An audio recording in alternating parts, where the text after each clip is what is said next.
నమస్కారం ఘంటారావానికి స్వాగతం. ముందుగా ప్రధానాంశాలు. విజయ్కు మద్దతుపై వెనక్కి తగ్గిన ముస్లిం లీగ్ పార్టీ. నేడు వీసీకే నిర్ణయంతో ప్రభుత్వ ఏర్పాటుపై స్పష్టత.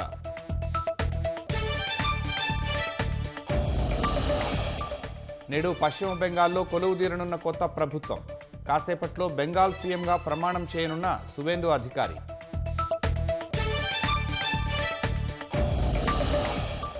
ఎమ్మెల్యేల మనసులో వేణుగోపాల్. సతీశన్కు ప్రజాభిమానం. కేరళ సీఎం అభ్యర్థి ఎంపికపై తేల్చుకోలేకపోతున్న కాంగ్రెస్.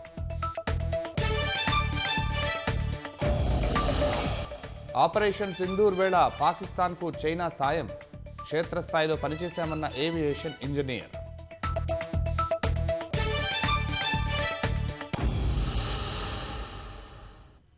తమిళనాడులో రాజకీయ హైడ్రామా కొనసాగుతోంది. మద్దతు కూడగట్టేందుకు టీవీకే అధినేత విజయ్ చేసిన ప్రయత్నాలు ఇంకా కొలిక్కి రాలేదు.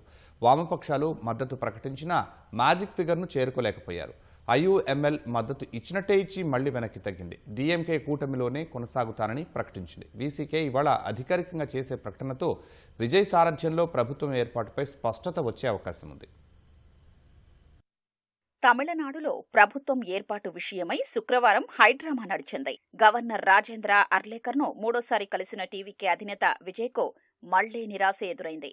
డీఎంకే కూటమిలోని సిపిఐ, సిపిఎంలు విజయ్కు మద్దతు ప్రకటించాయి. తమ పార్టీకి చెందిన 4 ఎమ్మెల్యేల మద్దతు లేఖల్ని టీవీకేకు అందజేశాయి. 2 ఎమ్మెల్యేలు ఉన్న ఐయుఎంఎల్ సైతం మద్దతు ప్రకటించింది. డీఎంకే కూటమిలోని మరో భాగస్వామ్య పక్షం వీసీకే కూడా టీవీకేకు మద్దతు ఇవ్వనున్నట్లు తెలిపింది. వీసీకే కాకుండా 118 మంది ఎమ్మెల్యేల మద్దతుందని టీవీకే అధినేత విజయ్ మూడోసారి గవర్నర్ను కలిశారు. అంతలోనే ఐయుఎంఎల్ యూటర్న్ తీసుకుంది. టీవీకేకు మద్దతు ఇవ్వడం లేదని ప్రకటించింది. డీఎంకే కూటమిలోనే కొనసాగనున్నట్లు తెలిపింది. దీంతో తగినంత సంఖ్యాబలంతో రావాలని గవర్నర్ మరోసారి విజయ్కు సూచించినట్లు సమాచారం. ముఖ్యమంత్రిగా విజయ్ ఇవాళ ప్రమాణ స్వీకారం చేస్తారని ఆశించిన టీవీకే శ్రేణులకు ఈ పరిణామాలు నిరాశకు గురిచేశాయి. 2 ఎమ్మెల్యేలున్న వీసీకే ఇవాళ మద్దతు లేఖ అందజేస్తే టీవీకే సంఖ్యాబలం 118 కానుంది. టీవీకేకు మద్దతు ఇచ్చే విషయమై ఆయా పార్టీలు చాలా డిమాండ్లు పెడుతున్నాయి. 5 ఎమ్మెల్యేలు ఉన్న కాంగ్రెస్ 2 మంత్రి పదవులతో పాటు 1 రాజ్యసభ సీటును డిమాండ్ చేస్తోంది. అందుకు టీవీకే అంగీకరించినట్లు టీఎన్సీసీ అధ్యక్షుడు సెల్వ పెరుంతగై ప్రకటించారు. శాఖల కేటాయింపుపై చర్చలు జరుగుతున్నట్లు తెలిపారు. 2 ఎమ్మెల్యేలు ఉన్న వీసీకే ఉప ముఖ్యమంత్రితో పాటు ఓ మంత్రి పదవి ఇవ్వాలని డిమాండ్ చేస్తోంది. విజయ్ గెలిచిన రెండో స్థానం తిరుచి ఈస్ట్ ఖాళీ అవుతుండటంతో అక్కడి నుంచి వీసీకే చీఫ్ తిరుమావళవన్ను పోటీకి దింపాలని వీసీకే కోరింది. అయితే సిపిఐ, సిపిఎం మాత్రం టీవీకేకు బేషరతుగా మద్దతు ప్రకటించాయి. తమిళనాడులో బీజేపీని అడ్డుకోవడమే తమ ప్రధాన లక్ష్యమని స్పష్టం చేశాయి. అయితే రాష్ట్ర హక్కుల విషయంలో తాము డీఎంకేతోనే కొనసాగుతామని, కేబినెట్లో చేరకుండా బయటి నుంచే మద్దతు ఇవ్వనున్నట్లు లెఫ్ట్ పార్టీలు వెల్లడించాయి. తాజా పరిణామాలతో ఇవాళ జరగాల్సిన విజయ్ ప్రమాణ స్వీకారం వాయిదా పడినట్లే కనిపిస్తోంది. కాంగ్రెస్ పార్టీ తమ ఎమ్మెల్యేల్ని బెంగళూరుకు తరలించింది. ప్రభుత్వ ఏర్పాటుకు టీవీకేను ఆహ్వానించని గవర్నర్ తీరుకు నిరసనగా కాంగ్రెస్ శ్రేణులు తమిళనాడు వ్యాప్తంగా నిరసనకు దిగాయి. చెన్నై అన్నా సాలైలో జరిగిన నిరసనలో AICC Tamil Nadu incharge Girish Chodankar, TNC chief Selva Perunthagai పాల్గొన్నారు. హోంమంత్రి అమిత్ షా ఆదేశాల ప్రకారం గవర్నర్ నడుచుకుంటున్నారని ఆరోపించారు. లోక్ భవన్ ముందు టీవీకే శ్రేణులు కూడా ఆందోళనకు దిగాయి. మరోవైపు ప్రభుత్వం ఏర్పాటు చేసేందుకు టీవీకేను ఆహ్వానించేలా గవర్నర్కు ఆదేశాలు ఇవ్వాలని టీవీకే సభ్యురాలు ఒకరు సుప్రీంకోర్టులో పిటిషన్ దాఖలు చేశారు.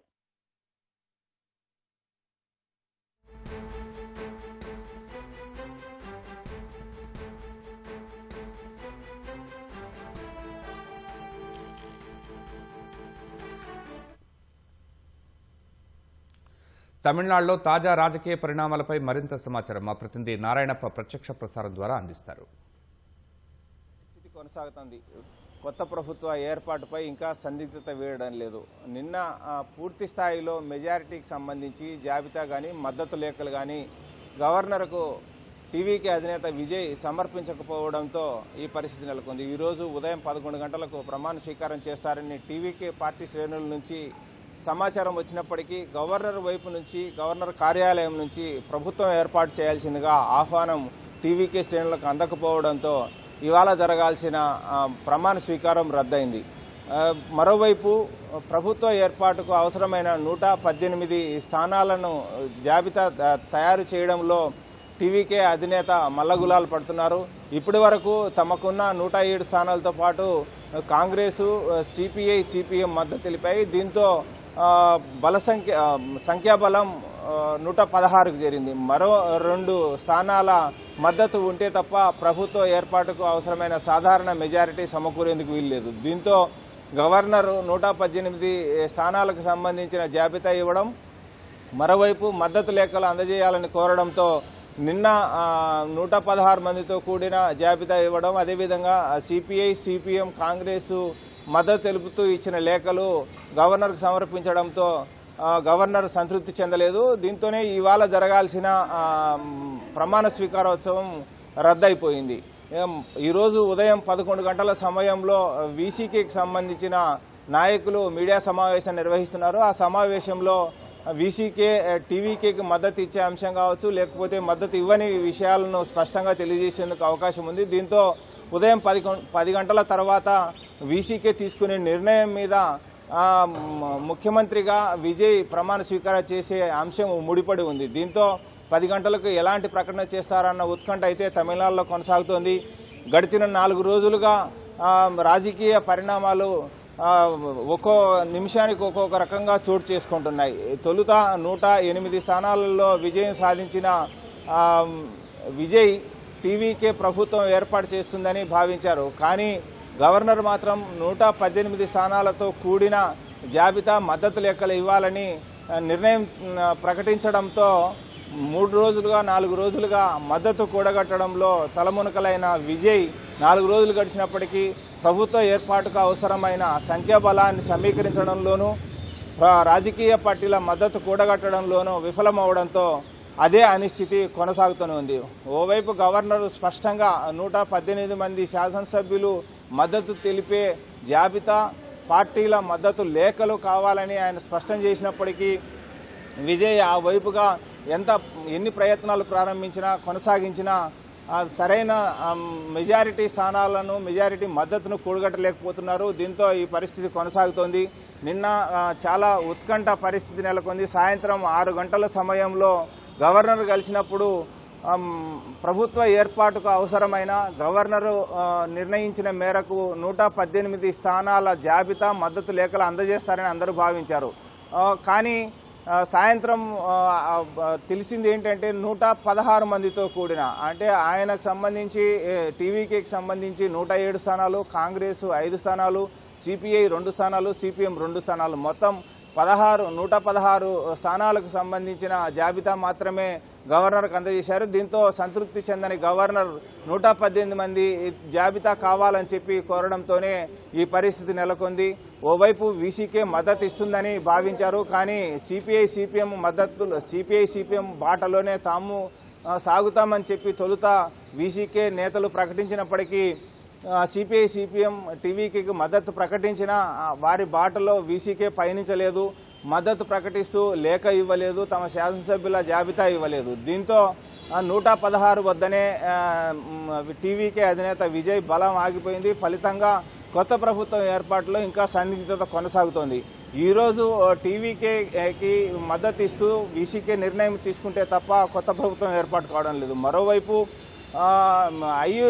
ఐఎంఎల్యు, ఇండియన్ ముస్లిం లీగ్ యూనియన్కి సంబంధించిన 2 శాసనసభ్యులు ఉన్నారు. వారు తొలుత మద్దతు ఇస్తున్నట్టు ఒక లేఖ విడుదల చేశారు. కానీ తిరిగి సాయంత్రం అయ్యేసరికి మద్దతు ఇవ్వడం లేదని చెప్పి మరోసారి ప్రకటన చేశారు. వారు మద్దతు ఇచ్చి తిరిగి ఉపసంహరించుకోవడంతో కూడా ఈ పరిస్థితి నెలకొందనే చెప్పాలి. ఐఎంఎల్యుకు సంబంధించిన ప్రమేయం లేకుండానే ప్రభుత్వం ఏర్పాటు చేయడానికి టీవీకే అధినేత విజయ్ ప్రయత్నాలు ప్రారంభించారు. వీసీకే మద్దతు ఇస్తే ఈ ప్రతిష్టంభన తొలగిపోయేందుకు అవకాశం ఉంది, కొత్త ప్రభుత్వం ఏర్పాటయ్యేందుకు అవకాశం ఉంది. కానీ వీసీకే వారి డిమాండ్లు కొంత ఇబ్బందికరంగా మారుతున్నాయన్న అభిప్రాయం రాజకీయ పరిశీలకులు వ్యక్తమవుతోంది. 2 స్థానాలలో పోటీ చేసిన పెరంబూరు, తిరుచి ఈస్ట్ నుంచి పోటీ చేసిన విజయ్ తిరుచి ఈస్ట్ నుంచి రాజీనామా చేసి పెరంబూరు నుంచి కొనసాగేందుకు అవకాశం ఉంది. ఈ నేపథ్యంలో తిరుచి ఈస్ట్ స్థానాన్ని తమకు కేటాయించడం, మరోవైపు మంత్రివర్గంలో అంటే ఉప ముఖ్యమంత్రి, అదేవిధంగా మరో మంత్రి పదవి ఇవ్వాలని చెప్పి వీసీకేకి సంబంధించిన నేతలు డిమాండ్ చేస్తున్నారని, తిరుచి ఈస్ట్ విజయ్ ఖాళీ చేసిన తర్వాత అక్కడ జరిగే ఉప ఎన్నికల్లో వీసీకే అధినేత తిరుమావలన్ పోటీ చేసి ఆ స్థానం నుంచి గెలుపొందిన తర్వాత ఆయన ఉప ముఖ్యమంత్రి చేయాలన్న డిమాండ్ కూడా టీవీకేకి వీసీకే తెలియజేసినట్టు ఇక్కడ రాజకీయ వర్గాల్లో చర్చలు జరుగుతున్నాయి. ఇలా పలు అంశాలు ముడిపడి ఉన్నాయి. సిపిఐ సిపిఎం బేషరతుగా మద్దతు ఇచ్చి ప్రభుత్వం బయట నుంచే మేము మద్దతు ఇస్తాము, ప్రభుత్వంలో చేరమని వాళ్ళు స్పష్టంగా చెప్పారు. మరోవైపు డిఎంకే అంటే ఎన్నికల సమయంలో కూటమిగా పోటీ చేసిన డిఎంకేతోనే కొనసాగుతూ ప్రభుత్వానికి మద్దతు ఇస్తాం, టీవీకేకి మద్దతు ఇస్తాం, ప్రభుత్వ ఏర్పాటుకు సహకరిస్తామని చెప్పి సిపిఐ సిపిఎం చెప్పింది. కానీ వీసీకే మాత్రం అందుకు భిన్నంగా కూటమిలో నుంచి వచ్చి టీవీకేకి మద్దతు ఇచ్చి ప్రభుత్వ ఏర్పాటుకు సహకరించి ప్రభుత్వంలో భాగస్వామ్యం అవుతామని చెప్తూ కొంత డిమాండ్లు ఎక్కువ చేస్తుండడంతో టీవీకే ఆ డిమాండ్లను అనుమతిస్తుందా లేదా, అంగీకరిస్తుందా లేదా అన్నది మాత్రం కాస్త చర్చనీయాంశంగా మారింది. 3 స్థానాలు అంటే తిరుచి ఈస్ట్ గెలిచిన తర్వాత 3 స్థానాలకు చేరుతుంది వీసీకే సంఖ్యాబలం.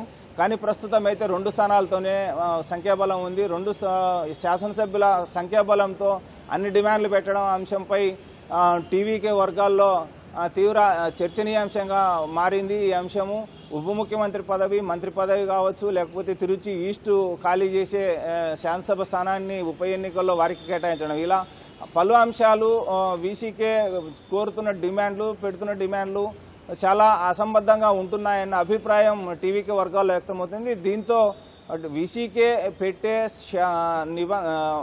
డిమాండ్లకు టీవీకే అంగీకరించి ఒకవేళ వీసీకే మద్దతు తీసుకోగలిగితేనే కొత్త ప్రభుత్వం ఏర్పాటు అవుతుంది. లేని పక్షంలో కొత్త ప్రభుత్వం ఏర్పాటు అయ్యేందుకు అవకాశం లేదు. అత్యంత కీలకంగా మారింది. ఇప్పుడు ఏఐడిఎంకేకి సంబంధించిన 47 స్థానాలతో పాటు వారికి మద్దతు ఇస్తున్న పిఎంకే 4 స్థానాలు, అదేవిధంగా ఏఐఎంఎంకే 1 స్థానం ఉంది. మరోవైపు డిఎంకేకి సంబంధించి కూటమిలోంచి కొన్ని పార్టీలు అన్ని బయటకు వచ్చేసాయి. ఇప్పటికే సిపిఐ సిపిఎం కాంగ్రెస్, ఇంకా మిగిలింది వీసీకే. డిడిఎంకే మాత్రం వాళ్ళతోనే కొనసాగుతోంది. సో ఇలా ఓవైపు ఏఐడిఎంకే ప్రభుత్వ ఏర్పాటుకు ప్రయత్నాలు చేస్తోందని చెప్పి ఊహాగానాలు వస్తున్న నేపథ్యంలో వీసీకే బెట్టు చేస్తుండడం కొత్త ప్రభుత్వం ఏర్పాటుకు ప్రతిష్టంభనగా మారడమే కాకుండా రాజకీయ సమీకరణాల తీరు కూడా నిమిషానికి గంటకు మారిపోతున్న పరిస్థితి తమిళనాడులో నెలకొంటుంది. ఈరోజు వీసీకే తీసుకునే నిర్ణయం పూర్తిగా తమిళనాడు రాజకీయాలపై తీవ్ర ప్రభావం చూపేందుకు అవకాశం ఉంది. కొత్త ప్రభుత్వం ఏర్పాటయ్యేది లేదు కూడా తేలిపోయేందుకు అవకాశం ఉంది. ఇది ఇక్కడున్న తాజా పరిస్థితి. వి నారాయణప్ప, ఈటీవీ న్యూస్, చెన్నై నుంచి. ధన్యవాదాలు నారాయణప్ప. పశ్చిమ బెంగాల్లో చారిత్రాత్మక ఘట్టం ఆవిష్కృతం కాబోతోంది. అక్కడ తొలిసారి సువేందు అధికారి సారథ్యంలో బీజేపీ ప్రభుత్వం ఏర్పడనుంది. బెంగాల్ 9వ ముఖ్యమంత్రిగా సువేందు అధికారి ఈ ఉదయం 10 గంటలకు బ్రిగేడ్ పరేడ్ గ్రౌండ్స్లో ప్రమాణ స్వీకారం చేయనున్నారు. 1971 తర్వాత కలకత్తాయేతర జిల్లా నుంచి సీఎం పదవి చేపట్టిన మొదటి వ్యక్తిగా ఆయన నిలవనున్నారు. ఈ కార్యక్రమానికి ప్రధాని నరేంద్ర మోదీ, అమిత్ షా సహా కేంద్ర మంత్రులు, 20 మంది బీజేపీ పాలిత రాష్ట్రాల సీఎంలు, బీజేపీ అధ్యక్షుడు నితిన్ నబీన్ తదితరులు హాజరు కానున్నారు. ఒకప్పుడు టీఎంసీ అధినేత్రి మమతా బెనర్జీకి సన్నిహితుడిగా ఉన్న సువేందు అధికారి ఇప్పుడు ఆమెనే ఓడించి సీఎం పగ్గాలు చేపట్టనున్నారు. బీజేపీ ఎన్నికల మేనిఫెస్టోలో ఇచ్చిన అన్ని హామీలను నెరవేరుస్తామని సువేందు చెప్పారు. టీఎంసీ హయాంలో జరిగిన అవినీతితో పాటు మహిళలపై జరిగిన అకృత్యాలపై విచారణ జరిపేందుకు విశ్రాంత న్యాయమూర్తులతో కమిషన్లను ఏర్పాటు చేయనున్నట్లు వెల్లడించారు. కేరళలో కొత్తగా ఎన్నికైన ఎమ్మెల్యేల అభిప్రాయాలను సేకరించేందుకు నియమితులైన 2 కాంగ్రెస్ పరిశీలకులు కాంగ్రెస్ అధ్యక్షుడు మల్లికార్జున ఖర్గేకు నివేదిక సమర్పించారు. ముఖ్యమంత్రి అభ్యర్థిపై తుది నిర్ణయం తీసుకోవాలని అధిష్టానాన్ని కోరారు. ప్రభుత్వం ఏర్పాటు అంశంపై చర్చించే విషయమై అధిష్టానం పిలుపు మేరకు ప్రతిపక్ష నేత విడి సతీశన్, సీనియర్ నేత రమేష్ చెన్నితల, కేరళ కాంగ్రెస్ చీఫ్ సన్నీ జోసెఫ్లు రాత్రి ఢిల్లీకి చేరుకున్నారు. ఏఐసీసీ ప్రధాన కార్యదర్శి కేసీ వేణుగోపాల్తో పాటు కేరళ కాంగ్రెస్ రాష్ట్ర వ్యవహారాల ఇన్ఛార్జ్ దీపాదాస్ మున్షితో కూడా అధిష్టానం చర్చలు జరపనున్నట్లు కాంగ్రెస్ వర్గాలు పేర్కొన్నాయి. కేసీ వేణుగోపాల్ను సీఎంను చేయాలని మెజార్టీ ఎమ్మెల్యేలు పేర్కొనగా ప్రజలు మాత్రం సతీశన్ వైపు ఉన్నారని కాంగ్రెస్ పరిశీలకులు ముకుల్ వాస్నిక్, అజయ్ మాకెన్ తెలిపినట్లు సమాచారం. వేణుగోపాల్, సతీశన్ మద్దతుదారులు ఢిల్లీతో పాటు తిరువనంతపురంలో తమ నేతల పోస్టర్లు, బ్యానర్లతో హడావుడి చేశారు. కేరళలోని 140 అసెంబ్లీ స్థానాలకు జరిగిన ఎన్నికల్లో కాంగ్రెస్ సారథ్యంలోని యూడీఎఫ్ 102 సీట్లు సాధించి 10 ఏళ్ల తర్వాత మళ్లీ అధికారం హస్తగతం చేసుకుంది. ఎమ్మెల్యే క్యాంప్ కార్యాలయంపై బీజేపీ దాడికి నిరసనగా బీఆర్ఎస్ ఇవాళ కరీంనగర్ బంద్కు పిలుపునిచ్చింది. అయితే బీఆర్ఎస్ బంద్కు కరీంనగర్ ప్రజలకు సంబంధమేంటని బీజేపీ ప్రశ్నించింది. బంద్ను అడ్డుకుంటామని హెచ్చరించింది. బీఆర్ఎస్ బీజేపీ కార్యకర్తల పరస్పర దాడులు వారి వ్యక్తిగత వ్యవహారమని కాంగ్రెస్ స్పష్టం చేసింది. పార్టీల పరస్పర విరుద్ధ ప్రకటనలతో బీఆర్ఎస్ ఇవాళ తలపెట్టిన బంద్పై ఉత్కంఠ నెలకొంది. గంగుల కమలాకర్ క్యాంపు కార్యాలయంపై బీజేపీ కార్యకర్తల దాడికి నిరసనగా బీఆర్ఎస్ ఇవాళ కరీంనగర్ బంద్కు పిలుపునిచ్చింది. పాడి కౌశిక్ రెడ్డి బండి సంజయ్పై చేసిన ఆరోపణల మీద ఆగ్రహం వ్యక్తం చేస్తూ క్యాంపు కార్యాలయంపై దాడి చేసి ఎమ్మెల్యే వాహనాన్ని ధ్వంసం చేశారు. తన క్యాంపు కార్యాలయంపై దాడి చేసిన వారిని కఠినంగా శిక్షించాలని BRS MLA Gangula Kamalakar demand చేశారు. కరీంనగర్ బంద్కు అన్ని వర్గాల ప్రజలతో పాటు వ్యాపార వాణిజ్య సంస్థలు స్వచ్ఛందంగా మద్దతివ్వాలని కోరారు. దాడి వెనుక కాంగ్రెస్ హస్తముందని బీఆర్ఎస్ జిల్లా అధ్యక్షులు జీవీ రామకృష్ణరావు ఆరోపించారు. ఎమ్మెల్యే మేడిపల్లి సత్యం వ్యాఖ్యలే ఇందుకు నిదర్శనమని వ్యాఖ్యానించారు. ఇవాళ బీజేపీ గుండాలు బండి సంజయ్ గారి ఆధ్వర్యంలో దాడి చేయడం అంటే ఇంతకంటే ఘోరం ఏమైనా ఉందా అని చెప్పి మేము ప్రశ్నిస్తున్నాము. మీరు మాత్రం ఇష్టం వచ్చిన ఆరోపణలు మీరు చేయొచ్చు, కానీ మేము ఆరోపణలు చేస్తే మాత్రం మీరు బలదగించి మా మీద అటాక్ చేస్తారని అడుగుతున్నాడు. అసలు ఇవాళ మొత్తము ఈ కరీంనగర్ నగరం ఇంత భ్రష్టపడ్డానికి కారణము మీరే, ఏకైక వ్యక్తి మీరు ప్రోత్సహించాల్సింది సైనికులనా మంచి పని చేయడానికి ప్రోత్సహిస్తారా, లేకపోతే గుండాలను ప్రోత్సహించి మొత్తం ఈ కరీంనగర్ కేంద్రాన్ని నాశనం చేయాలని చెప్పి చేస్తారని చెప్పి నేను అడుగుతున్నాను. 100% నిన్న క్యాంపు కార్యాలయం మీద దాడి వెనకాల కాంగ్రెస్ పార్టీ ఉన్నది.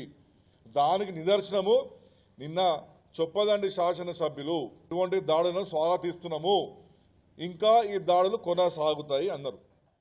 బీఆర్ఎస్ బంద్ను అడ్డుకుంటామని బీజేపీ స్పష్టం చేసింది. బీఆర్ఎస్ బంద్కు కరీంనగర్ ప్రజలకు సంబంధం ఏమిటని ప్రశ్నించింది. ఎమ్మెల్యే క్యాంప్ ఆఫీసుపై దాడి చేయడం బీజేపీ కార్యకర్తల ఉద్దేశం కాదని పెద్దపల్లి మాజీ ఎంపీ వెంకటేష్ నేత అన్నారు.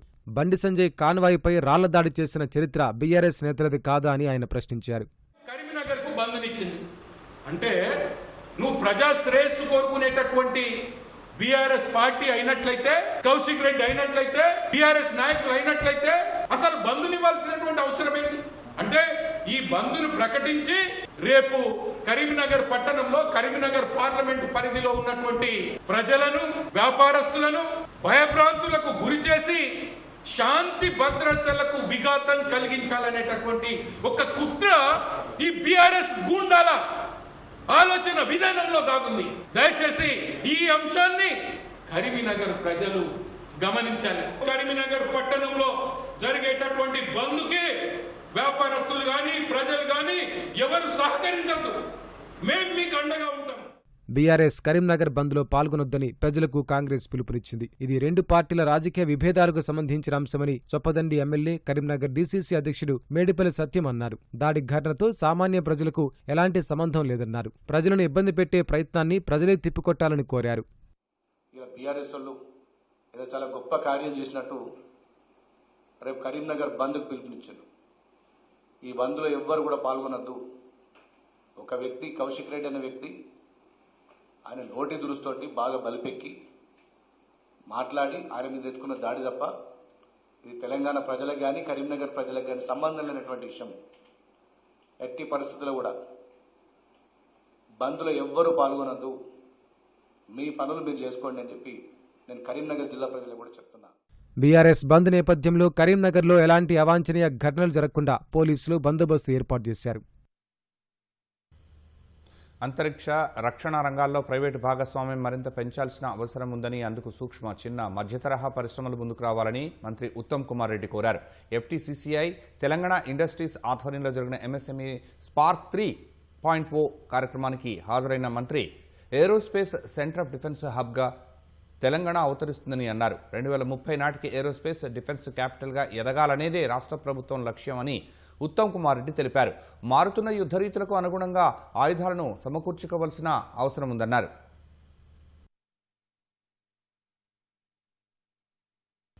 కరీంనగర్లో బంద్ కొనసాగుతోంది. బంద్కు సంబంధించి మరిన్ని వివరాలు మా ప్రతినిధి స్వామి కిరణ్ అందిస్తారు. కరీంనగర్ నగర బంద్ ప్రస్తుతం కొనసాగుతోంది. ఈ సందర్భంగా ఎమ్మెల్యే గంగుల కమలాకర్ని ఇక్కడ అరెస్ట్ చేయడం జరిగింది. ఎమ్మెల్యే క్యాంప్ కార్యాలయంపై దాడికి నిరసనగా బీఆర్ఎస్ ఈ బంద్కు పిలుపునిచ్చింది. హౌస్ అరెస్ట్ అయినటువంటి కమలాకర్ మనతో పాటు ఉన్నారు. సార్ చెప్పండి, ఈ బంద్ ఎలా కొనసాగుతుంది, మీరు ఇచ్చినటువంటి బంద్? ఎప్పుడు చూడని విధంగా కరీంనగర్ ఒకటేసారి ఉలిక్కిపడ్డది. ఒకవైపు పిఎంజీలో దారి దోపిడీ, దాని మీద హత్యాయత్నాలు, అది మరొక ముందే మళ్ళీ మా క్యాంప్ ఆఫీస్ మీద దాడి, అది ప్రభుత్వ ఆస్తి. ఒకసారి కరీంనగర్ నగరంతో ఉలిక్కిపడ్డది. సో ఈ కరీంనగర్ ప్రజల్లో శాంతి వాతావరణం మెరుగుదలని బంద్ పిలిపించినాం. మమ్మల్ని అందరూ అరెస్ట్ చేసిండ్రు, 1000 మంది పోలీసులతో అందరిని అరెస్ట్ చేసిండ్రు. అరెస్ట్ చేయడం బంద్ ఎందుకు పార్టీ సక్సెస్ అయిందంటే ప్రజలు స్వచ్ఛందంగా వచ్చి బంద్ చేస్తున్నారు. ఇది రేపు పొద్దున ఎమ్మెల్యే కాంపస్ దాడి జరిగింది, రేపు మా మీద దాడి జరుగుతుంది అనే భావన, ఇది జరగకూడదని చెప్పి ప్రజలు కోరుకుంటున్న విధంగా ఈరోజు శాంతియుత వాతావరణంలో బంద్ పాటించారు. నేను పోలీసు కూడా చెప్తున్నాను, మీరు ఇవాళ ఇక్కడ ఉన్నారు, మీ పోలీసు కూడా భద్రత లేదు, పోలీసులు దాడి దొరికి ఎవరు పట్టించుకునే పరిస్థితి లేదు. అందుకే మీరు పోలీసు వాళ్ళు యాంటీ సోషల్ ఎలిమెంట్ మీద కాన్సన్ట్రేట్ చేయండి, దాడులు చేసే సంస్కృతుల మీద సీరియస్ యాక్షన్ తీసుకోర్రి. ఇది పునరావృతం కావాలి ఉద్దేశంతో మీరు సీరియస్ యాక్షన్ తీసుకుంటే ఇది కరీంనగర్లో పునరావృతం కాదు. కరీంనగర్ ప్రజలకు భద్రత కల్పండి, కరీంనగర్ ప్రజలకు ఒక నమ్మకం కలిగండి. ఇప్పటికే కరీంనగర్ ప్రజలు మా మహిళా సోదరులు పొద్దున్నే వాకింగ్ చేయడం భయపడే పరిస్థితి వచ్చింది. కాబట్టి ఇమ్మీడియట్గా మీరు ఫస్ట్ కాన్సన్ట్రేషన్ అనేది దొంగలు పోయినగా వాళ్ళని పట్టుకరండి. సో ఇప్పుడు క్యాంపస్లో దాడి చేసింది కదా, వాళ్ళని కట్టే శిక్ష చేయండి, అప్పుడు ప్రజలకు ఒక నమ్మకం కలుగుతుంది. కానీ మీరు ఏం లేదు, కేసులు పెడతాము, ఏదైతే బెయిల్ ఇచ్చి పంపిస్తాము, మేము దొంగలు పట్టించుకోము, గంగుల కమలకు అరెస్ట్ చేస్తాము, ఇది చేస్తే కాదు కదా, ఇది ప్రజలు ఒప్పుకోరు కదా. ప్రజలు శాంతియుత వాతావరణాన్ని మీరు సీరియస్ యాక్షన్ తీసుకోమని చెప్పి నేను కోరుతున్నాను. కానీ బీజేపీ మాత్రం ఇది ప్రజా ప్రయోజనం ఏం లేదు, ఇందులో ప్రజా శ్రేయస్ ఏం లేదు, బీఆర్ఎస్కు ప్రజలకు బీఆర్ఎస్ బంద్కు దీనికి సంబంధమే లేదంటున్నారు. దాని మీద మీరేమంటారు? అంటే రేపు పొద్దున మా ఆఫీస్ పలుగొట్టిరు, ఇంకో ఆఫీస్ పలుగొట్టడం సమస్య లేదా? మేము అనేది అదే కదా. ఇవాళ మా ఆఫీస్ పలుగొట్టిరు, రేపు ఇంకొక ఆఫీస్ పలుగొడతారు, ఇంకొక ఇల్లు పలుగొడతారు, అది ప్రజా సమస్య కాదా? మేము అనేది అదే కోరుతున్నాం, ఇది కావద్దనే కొనసాగుతున్నాం. మేము ఇప్పటికే మనం మున్సిపాలిటీ దాడి చేసారు, ఇక పోలీసులు ఒక్కడే మిగిలినాయి, అవి కూడా దాడి చేస్తారు. అది కాంగ్రెస్ కూడా అదే అంటుంది, ఇది రెండు రాజకీయ పార్టీల మధ్య ఉన్నటువంటి వైషమ్యాల కారణంగా, వాళ్ళిద్దరి మధ్య ఉన్నటువంటి విభేదాల కారణంగా బంద్కు పిలిపించారు తప్ప ప్రజలకు దీనికి ఏం సంబంధం లేదు. కాంగ్రెస్ పార్టీ ఇప్పుడు అధికారం ఉంది, ప్రతిపక్షం కాదు. అధికార పార్టీ ఎంత కమిట్మెంట్తో పనిచేయాలి, ఎంత బాధ్యతగా పనిచేయాలి, అదా స్టేట్మెంట్ ఇచ్చేది, దాడులను ప్రోత్సహిస్తూ ఉంటుందా? కాబట్టి ఇది కాదు, ప్రజలు కోరుకుంటలేరు. తెలంగాణ రాష్ట్రంలో అద్భుతంగా శాంతియుత వాతావరణంలో డెవలప్ అయిన నగరము కొంచెం ఉలిక్కిపడడానికి బాధ అనిపించింది అంతే మాకు.